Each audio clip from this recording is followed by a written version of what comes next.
The courtroom fell silent as the massive blast doors groaned open. What emerged from the shadowed corridor beyond was not the hulking war machine the Galactic Tribunal had expected, nor the barbaric savage their propaganda had painted. Instead, a single human walked through those doors, a woman of unremarkable stature wearing simple civilian clothes, her hands uncuffed and her head held high. Admiral Sarah Chen moved with the quiet dignity of someone who had nothing left to lose, yet everything left to prove. Her footsteps echoed in the cavernous chamber designed to intimidate lesser species into submission. The architecture itself was a weapon, soaring obsidian walls that seemed to absorb light, holographic displays showing the faces of humanity's accusers, and at the center, a witness stand that resembled nothing so much as an execution platform. The jury consisted of 12 representatives from the galaxy's most formidable predator species. The Cathara delegation sat with their razor-sharp exoskeletons gleaming under the harsh courtroom lights, mandibles clicking in anticipation. The Vorth contingent, massive bear-like creatures with tusks that could pierce starship hulls, rumbled their disapproval.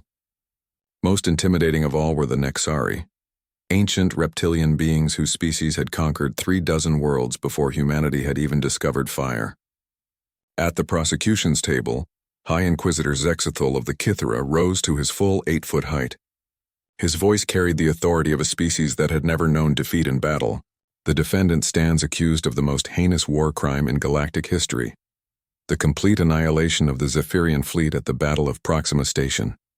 60,000 lives lost in a single calculated act of genocide. Sarah stood calmly at the defendant's platform, her legal counsel conspicuously absent. When asked by the tribunal where her representatives were, she had simply replied, "I speak for myself." "How do you plead?" asked Chief Arbiter Koldan, his ancient Nexari features betraying nothing. "Not guilty," Sarah replied, her voice carrying clearly through the chamber's acoustics. A ripple of what might have been laughter passed through the jury. The evidence against her was overwhelming. Sensor data, communication logs, eyewitness accounts all pointed to Admiral Chen ordering the deployment of humanity's most terrifying weapon.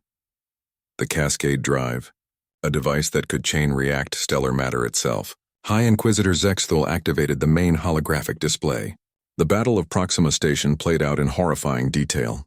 The Zephyrian fleet, magnificent in their crystalline ships, surrounding the lone human vessel. Then the impossible. A pulse of energy that seemed to ignite space itself, consuming ship after ship in an ever-expanding wave of destruction. The defendant, Zexthul continued, faced with certain defeat and capture, chose instead to commit the ultimate atrocity. She murdered an entire fleet rather than surrender with honor.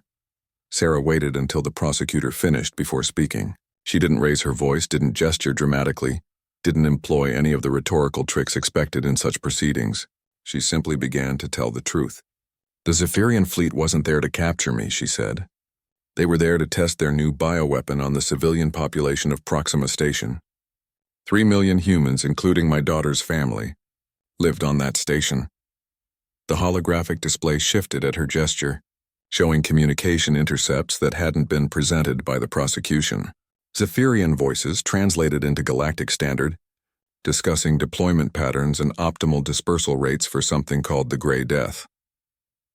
"The bioweapon they carried," Sarah continued, "was designed specifically to target human DNA. It would have been undetectable until it was too late, spreading through our population centers like wildfire. The Zephyrians had already tested it on 3 human colonies. We found the bodies." The courtroom stirred. This was new information. "I had a choice," Sarah said, her voice never wavering.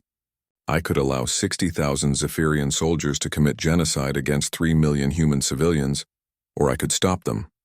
The Cascade Drive wasn't a weapon of mass destruction.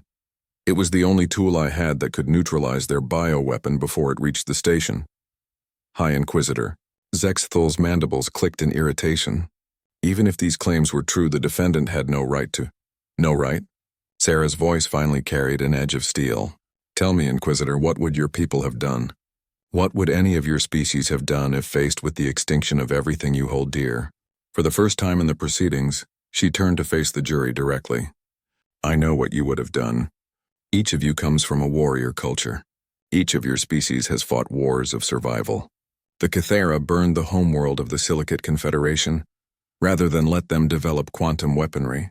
The Vorth hunted the ethereal collective to extinction to protect their cubs. The Nexari... She paused, looking directly at the Chief Arbiter. The Nexari once cracked a moon in half to stop a plague ship from reaching their colonies. The silence that followed was profound. Sarah continued, her words carrying the weight of absolute truth. I am guilty of one thing only, being human. We don't surrender our children to monsters. We don't calculate acceptable losses when extinction is the alternative. We don't fight with honor when survival demands we fight with everything we have. That's what makes us human, and that's what saved 3 million lives that day. The holographic display showed new footage. The Proxima Station evacuation ships that had launched safely after the threat was neutralized. The human families reuniting at distant colonies. The children who grew up because one person made an impossible choice.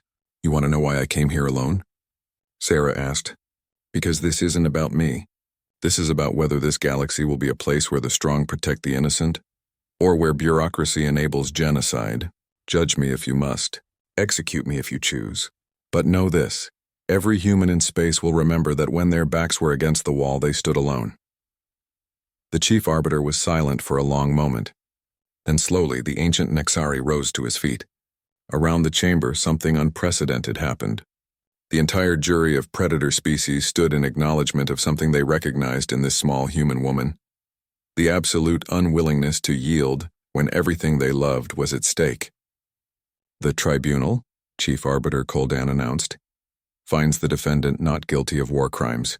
Furthermore, we hereby censure the Zephyrian Empire for crimes against sentient life and declare their bioweapon research a violation of galactic law.